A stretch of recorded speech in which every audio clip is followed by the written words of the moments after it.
तो नमस्कार जय जगन्नाथ।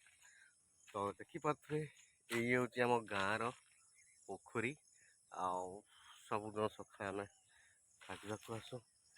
सी हूँ आम गाँव शिव मंदिर छोटा छोट मन पोखरी आसिक गाधी गुधा सारा आम बसु आसु।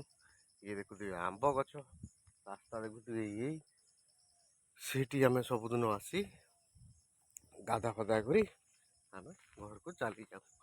तो यही छोट ब्लॉगटी आम गाँव आपको केमिति लगिला आपण मैंने निश्चय कमेंट करूँ। आ मोरी गेटअप देखुथि गाँव गेटअप एमती थाए आ सहर अलग थाए आती मुझे अनुरोध करमती ब्लॉग देखा सब्सक्राइब करूँ लाइक करूँ कमेंट करूँ। जय जगन्नाथ।